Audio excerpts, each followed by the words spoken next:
छोटे छोटे से काम जो होते हैं हमारे, हमें वही बहुत ज़्यादा बड़े लगने लगते हैं, क्योंकि हमें पता ही नहीं होता है कि ये करना कैसे है। अगर हमें ये पता हो जाए ना कि सिंपल सा तरीका क्या है, तो बहुत ज़्यादा आसान हो जाता है। तो इसी तरह से मैं आपके लिए कुछ टिप्स लेकर के आई हूँ।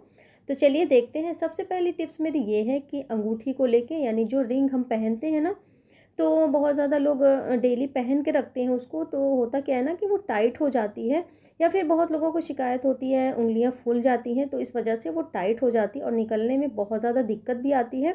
तो इसके लिए मैं बहुत आसान सा एक तरीका लेकर के आई हूँ, जिससे कि आप उंगलियों में से अंगूठी आराम से निकाल पाएंगे। तो मैंने सिंपल सा धागा लिया हुआ है, जो नॉर्मल धागा होता है ना, मैंने वही लिया है, पतला वाला। तो इसे मैंने डबल कर लिया है, और धागा हमें थोड़ा बड़ा ही रखना है। ध्यान रखिएगा, डबल करके लेना है, सिंगल नहीं लेना है। इस तरह से डबल, या आप 3 बार भी इसे कर सकते हैं, लेकिन थोड़ा हल्का सा मोटा रखें। और इस तरह की ये जो पिन होती है ना, टिकटॉक वाली जो पिन होती है, बच्चे भी लगाते हैं, बड़े भी, सभी लगाते हैं इस तरह की पिन। तो ये देख सकते हैं, इसमें कॉर्नर्स बहुत पतला होता है, बिल्कुल पतला होता है। अगर आपके पास ये नहीं है तो आप कोई निडल भी, यानी सुई भी ले सकते हैं, या फिर कोई पतली चीज़ हो। और इस तरह से आपको डालना है साइड से, क्योंकि साइड की जो उंगलियां होती हैं वो थोड़ा सॉफ्ट होती हैं।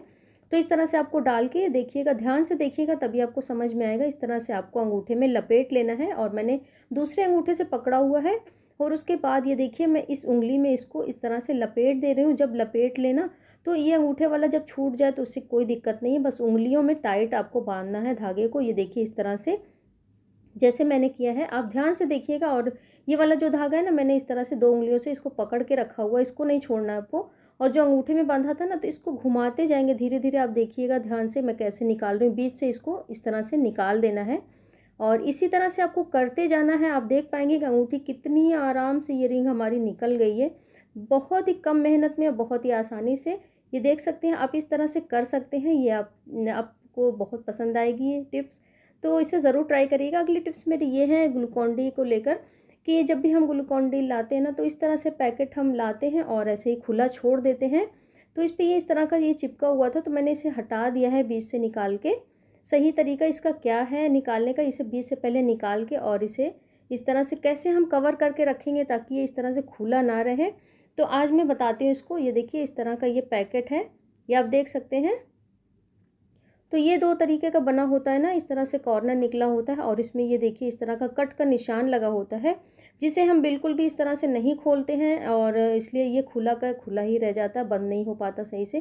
तो इसको क्या करना है ना, इसे हमें साइड से कट कर लेना है। इसमें एक कट का निशान बना होता है। तो इस तरह से आपको, ये देखिए दूसरी साइड से भी मैं कट लगा लेती हूँ, ताकि आराम से ये पूरा अच्छे से निकल जाए। ये देखिए इस तरह से मैंने इसे निकाल दिया है ना। अब ये देखिए एक शेप बन गया है इसका। तो अब करना क्या है कि आपको एक साइड का नीचे की साइड रखना है, और एक ऊपर का रखना है। ये देखिए इस तरह से बहुत ही आसानी से ये बंद हो जाता है, और इस तरह से आप कैसे भी रख सकते हैं, आपको कोई दिक्कत नहीं आएगी, ना इसमें हवा लगेगी, कुछ भी नहीं, बिल्कुल ऐसे ही बना रहेगा। ये देखिए मैं दोबारा भी दिखा देती हूँ आपको, इस तरह से आप कर सकते हैं। आई होप कि ये भी टिप्स आपको पसंद आई होगी। तो चलते हैं अगली टिप्स की तरफ। तो अगली टिप्स मेरी ये है कि इस तरह के जो पैकेट्स खाली होते हैं ना, नूडल्स के हो गए, या फिर कोई भी पैकेट्स हो गए, लाते हैं हम बच्चों के चौकोस वगैरह, तो ये पॉलिथीन जो होती है ना, बहुत मोटी होती है। जैसे कि एयर टाइट कंटेनर का हम इस्तेमाल करते हैं फ्रिज में रखने के लिए ना, ये बिल्कुल वही काम करता है।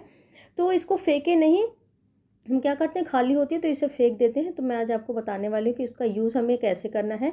तो जैसे लहसुन हम मैं ले लेती हूँ, लहसुन रखना है मुझे, तो इसमें मैं डाल के इसको अच्छे से फोल्ड करके इसको रख दूँगी। इससे आप फ्रिज में आराम से रख सकते हैं, क्योंकि स्पेस भी बहुत कम लगेगा। या फिर आपके पास कोई भी सब्ज़ी हो ना, जैसे भिंडी की सब्ज़ी हो या कोई भी सब्ज़ी हो, उसका पानी सुखा के आप इस तरह से पैक करके रख सकते हैं। इस पर मैंने ऑलरेडी एक वीडियो बनाई हुई है, आप जाके चेक कर सकते हैं। तो इस तरह से देखिए मैं फोल्ड कर दे रही हूँ इसको। और फोल्ड करने के बाद क्या करना है, एक रबड़ ले लेते हैं, जो बालों में लगाते हैं वो ले ले, या फिर आपके पास जो भी हो रबड़ वो ले लीजिए। और इसको इस तरह से टाइट करके बंद करके आप फ्रिज में स्टोर करके आराम से रख सकते हैं। इसमें स्पेस भी कम लगेगा, और आपका लहसुन भी ऐसे ही बना रहेगा। तो चलते हैं अगली टिप्स की तरफ। अगली टिप्स मेरी ये है माचिस को लेके। माचिस आखिर क्या होता है ना, बारिश के मौसम में या फिर पानी लग जाता है तो बहुत सॉफ्ट से हो जाते हैं।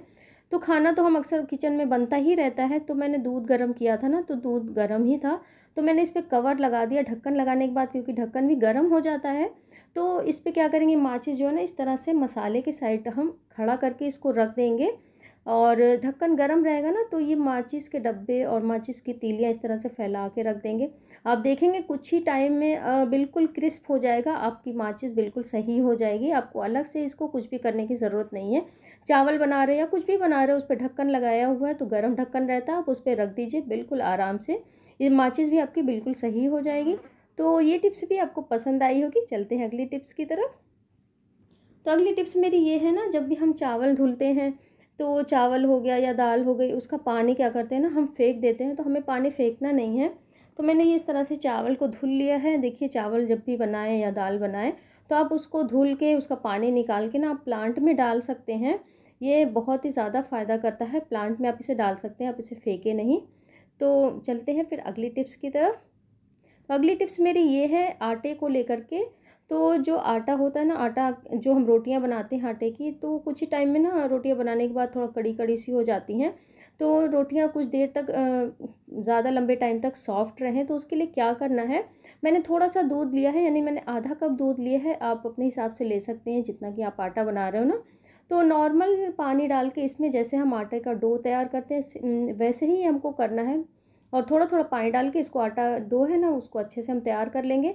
आप देख पाएंगे ना, बहुत अच्छी रोटियां बिल्कुल सॉफ्ट बनेंगी। और सॉफ्ट रोटियां बनाने के लिए एक टिप्स मैं आपको और देती हूँ कि आप आटे का डो ना जितना अच्छा बनाएंगे ना, उतनी अच्छी आपकी रोटियां नरम और मुलायम बनेंगी। तो डो को थोड़ा टाइम देके आप अच्छे से उसका डो तैयार करें। थोड़ा मेहनत ज़रूर लगती है लेकिन रोटियां बहुत अच्छी बनती हैं। तो आई होप कि आज की ये टिप्स, सारी टिप्स पसंद आई होगी। कौन सी टिप्स आपको पसंद आई तो प्लीज़ कमेंट में ज़रूर बताइएगा। और पसंद आई हो वीडियो तो लाइक शेयर ज़रूर करिएगा और मेरे चैनल को सब्सक्राइब करना बिल्कुल नहीं भूलिएगा। तो मिलते हैं अगली वीडियो में। Thank you.